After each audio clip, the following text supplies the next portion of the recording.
Right sir. ఇక next sir, మన భారతీయ సంస్కృతిలో మహిళలకు ప్రత్యేకమైన గౌరవం ఉంటుంది కదా సార్. మహిళల్ని మనం దేవతలుగా కూడా పూజిస్తాం. కానీ ఒక దురదృష్టమైన సంఘటన సార్, ధర్మస్థల ఘటన. విస్తుపోయే విషయాలు బయటకు వస్తూ ఉన్నాయి. మహిళల అస్థి పంజరాలు బయటపడుతూ ఉన్నాయి. ఒక పారిశుద్ధ్య కార్మికుడు ఇచ్చిన వాంగ్మూలంతో 1998 నుంచి 2014 వరకు ఒక 16 ఇయర్స్ పాటు అమ్మాయిలు, మహిళల మృతదేహాల్ని ఆయన పూడ్చిపెట్టినట్టు విజిల్ బ్లోయర్ అనే ఒక పారిశుద్ధ్య కార్మికుడు వాంగ్మూలం ఇచ్చాడు. దేశమంతా షాక్ అయ్యే ఒక పెద్ద ఘటన సార్ ఇది. సో ఏంటి సార్, ఈ ఘటన మీద చాలా వస్తూ ఉన్నాయి, వార్తలు వస్తూ ఉన్నాయి. అంటే హెగ్డే, ధర్మాధికారి హెగ్డే, ఆయన భారతీయ జనతా పార్టీకి చెందిన నాయకుడు, ప్రజెంట్ రాజ్యసభ సభ్యుడిగా కూడా ఉన్నారు. అండ్ సీఎం సిద్ధరామయ్య ఇప్పటికే ఒక సిట్ కూడా వేశారు. ఈ సిట్ దర్యాప్తు మీద కూడా కొన్ని అపోహలు వస్తూ ఉన్నాయి, రకరకాల వార్తలు ప్రచారాల్లో ఉన్నాయి. ఈ కేసు గురించి ఒక మాజీ ఐపీఎస్ అధికారిగా మీ కామెంట్ ఏంటి సార్? ధర్మస్థలం అంటే ఇది చాలా దురదృష్టమైన సంఘటన. ఏదైతే ఆ పారిశుద్ధ్య కార్మికుడు తన ఎఫ్ఐఆర్ లో చెప్పాడో అవన్నీ కూడా నిజాలైతే మటుకు ఇట్స్ ఏ చాలా ఒళ్ళు గగురు పొచ్చే సంఘటన అది. ఆ విధంగా నిష్పాపులైన ఆడపిల్లల్ని ఈ విధంగా బలి చేయడము అన్నది చాలా నిందనీయమైన కేసు. సో అందులో ఎస్ఐటిని ఏర్పాటు చేయడం జరిగింది. Special investigation team Pranab Mohanty అనే డీజీ లెవెల్ అధికారి యొక్క ఆధ్వర్యంలో ఈ కేసు ఇన్వెస్టిగేషన్ జరుగుతోంది. ఈ విజిల్ బ్లోయర్ చూపించిన ప్రదేశాల్లో కూడా వెళ్ళి అక్కడ ఉన్న మానవ అవశేషాలను కూడా వారు తీస్తున్నట్టుగా మనం వార్తల్లో వింటున్నాము. ఆ తర్వాత దాన్ని ఏ విధంగా కన్క్లూడ్ చేయాలన్నది కూడా చాలా ముఖ్యమైన విషయం. ఇందులో ప్రధానంగా మనం గమనించాల్సిన అంశం ఏంటంటే, ఈ విధంగా జరిగిన దానికి కారణం ఏంటి, ఇందులో ఎవరెవరు ఉన్నారు, ఏ కారణాల వల్ల వాళ్ళు చేశారు, ఇవన్నీ కూడా వెలికి తీసుకురావాలి. ఎందుకంటే ఈ విధమైన మాస్ మర్డర్స్ అన్నవి మీరు చూసుకుంటే భారతదేశంలో చాలా జరిగాయి. యాక్చువల్గా 1963లో తీసుకుంటే రమన్ రాఘవన్ అని ఒక కేసు, సుమారుగా అతను 41 మందిని రోడ్డు మీద పడుకున్న వాళ్ళని రాడ్ తో కొట్టి చంపేవాడు బాంబే పరిసరాల్లో. సో అటువంటిది ఒకటి రమన్ రాఘవ్ కేసు. తర్వాత జోషి అభ్యంకర్ కేసు అని పూణేలో ఒక 4 కాలేజ్ స్టూడెంట్స్ ఒక 10 మందిని చంపేశారు ఈ విధంగా, అదొక కేసు జరిగింది. ఆ తర్వాత సైనైడ్ మోహన్ అని చెప్పేసి ఇక్కడే ధర్మస్థల దగ్గరే ఒక అతను పెళ్లి చేసుకుంటానని 21 మందిని ఆ విధంగా మోసం చేసి వాళ్లకు సైనైడ్ ఇచ్చి వాళ్ళని చంపిన సంఘటన. తర్వాత నోయిడాలో జరిగిన పందేరు, తర్వాత కోలి వాళ్ళు చేసిన మర్డర్స్, ఇలా రకరకాలుగా మనం చూస్తున్నాం. కానీ ఈ ధర్మస్థల అన్నది ఒక ధార్మిక స్థలం, ఇక్కడ మంజునాథుడి యొక్క కేంద్రం ఇది. సో ధర్మస్థల లాంటి సంఘటనలో ప్రదేశంలో అనేక మంది, వేల లక్షల మంది భక్తులు ప్రతిరోజు వచ్చి వెళుతుంటారు అక్కడికి. సో అటువంటి పరిస్థితులలో ఇటువంటి సంఘటన జరగడము అన్నది చాలా నిందనీయం. తర్వాత దీని నుంచి మూలాల నుంచి మనం బయటికి తీసుకురావాలి. ఎందుకంటే ఆ విజిల్ బ్లోయర్ అన్న అతను 1998 నుంచి 2014, 1995 నుంచి 2014లో తనే స్వయంగా ఇంతమందిని, వాళ్ళనందరినీ కూడా వాళ్ళ బాడీస్ ని నేను డిస్పోజ్ చేశానని అతను చెబుతున్నాడు. సో దీని వెనకాల ఉన్న వ్యక్తులు ఎవరు, దీనికి కారణాలు ఏంటి, ఇవన్నీ కూడా బయటికి తీసుకురావాల్సిన, ఎందుకంటే మొత్తం భారతదేశం కూడా షాక్ లో ఉంది. తర్వాత ఈ విధమైన సంఘటనల వల్ల మన భారతదేశం యొక్క ప్రతిమ కూడా మిగతా దేశాల్లో ఏ విధంగా ఉంటుందన్నది కూడా ఆలోచించాలి. అంటే భారతదేశంలో ఈ విధంగా రక్షణ లేదా అన్న ఒక అంశం కూడా ఇంటర్నేషనల్ లెవెల్లో చర్చకు వస్తుంది.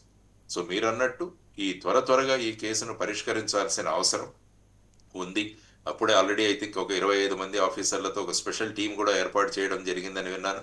వారు ఆల్రెడీ ఆ మానవ అవశేషాలను బయటికి తీసుకొచ్చి డిఎన్ఏ టెస్టింగ్ ద్వారా వాళ్ళు ఈ మిస్సింగ్ కేసులకు లింక్ చేసే ప్రక్రియలో వారు ఉన్నారు. సో దీనికి కూడా త్వరగా ఇన్వెస్టిగేషన్ ముగించి నేను ఇంతకు ముందుగా అన్నట్టు ఒక స్పెషల్ కోర్టును ఏర్పాటు చేసి వారి ద్వారా ఇందులో ఎవరు ఉన్నారు అన్న విషయాన్ని బయటికి తీసుకురావాల్సిన అవసరం చాలా ఉంది. ఎందుకంటే ఇది చాలా నిందనీయమైన సంఘటన, ఇది వెరీ అన్టాలరబుల్. ఈ విధంగా జరగడం అన్నది ప్రధానమైన విషయం. ఎందుకంటే ఎంతో మంది మిస్సింగ్ కేసెస్ కూడా ఉన్నాయి. కాబట్టి ఈ మిస్సింగ్ కేసెస్ ను ట్రాక్ చేయాల్సిన అవసరం ఉంది. తర్వాత వీళ్ళను లింక్ చేయాల్సిన అవసరం ఉంది. ఇది టెక్నికల్ గా చేయాల్సిన ఇన్వెస్టిగేషన్. ఎందుకంటే చాలా సంవత్సరాల క్రితం జరిగిన సంఘటన కాబట్టి వాటన్నిటినీ కూడా ఎవిడెన్స్ ను బయటికి తీసుకొచ్చి దాన్ని ఎక్కడా కూడా కాకుండా ఒక చైన్ అన్నదాన్ని ఎస్టాబ్లిష్ చేయాల్సిన బాధ్యత స్పెషల్ ఇన్వెస్టిగేషన్ టీం మీద ఉంది. ఆ విధంగా వాళ్ళు ముందుకు వెళతారు. ఎందుకంటే మంచి క్రెడిబిలిటీ ఉన్న ఆఫీసర్స్, మంచి ట్రాక్ రికార్డ్ ఉన్న ఆఫీసర్లు, ఇంటెగ్రిటీ ఉన్న ఆఫీసర్లనే ఎన్నుకొని ఈ ఎస్ఐటిని ఏర్పాటు చేశామని కర్ణాటక ప్రభుత్వం వారు అనౌన్స్ చేశారు. కాబట్టి ఎస్ఐటి త్వరగా ఇన్వెస్టిగేట్ చేయాలని మనం అంతా కోరుకున్నాం. విషయాలు బయటికి రావాలన్నది ప్రధానమైన అంశం. ఈ కేసు దర్యాప్తులో ఉన్న సవాళ్ళు ఏంటి? ఒక మాజీ పోలీస్ అధికారిగా ఏం చెప్తారు? ఎందుకంటే 2014 వరకు, అంటే ఒక 11 ఇయర్స్ అయిపోయింది. ఆ టైంలో సీసీ కెమెరాస్ పెద్దగా ఉండకపోవచ్చు. అండ్ అంటే ఏ బాడీ ఎవరిదో కూడా డిఎన్ఏ టెస్ట్ చేస్తే కానీ తెలియని పరిస్థితి. అంటే ఆ చుట్టుపక్కల ప్రాంతాల్లో ఒక 450 వరకు మిస్సింగ్ కేసులు, అమ్మాయిల మిస్సింగ్ కేసులు అయితే నమోదయ్యాయి. ఈ కేసు దర్యాప్తులో ఉన్న సవాళ్ళు ఏంటి అంటే ఏం చెప్తారు? అదేనండి, మీరు అన్నట్టు ఇది చాలా రోజుల క్రితం, చాలా సంవత్సరాల క్రితం జరిగిన విషయం కాబట్టి ఎవిడెన్స్ అన్నది క్రమక్రమంగా మాయమైపోతుంటుంది అందులో. తర్వాత ఎవిడెన్స్ బయటపడ్డా కూడా దాన్ని ఈ వ్యక్తిదే ఈ అవశేషం అన్నదాన్ని ఎస్టాబ్లిష్ చేయడం చాలా అవసరం. ఎందుకంటే రేపు కోర్టులో కూడా ఇవి ఎవరి యొక్క అస్థిపంజరాలు, ఎవరి ఎముకలు, ఇవన్నీ కూడా ఎస్టాబ్లిష్ చేయాలంటే మీరు అన్నట్టు డిఎన్ఏ టెస్టింగ్ అన్నది చాలా అవసరం అవుతుంది.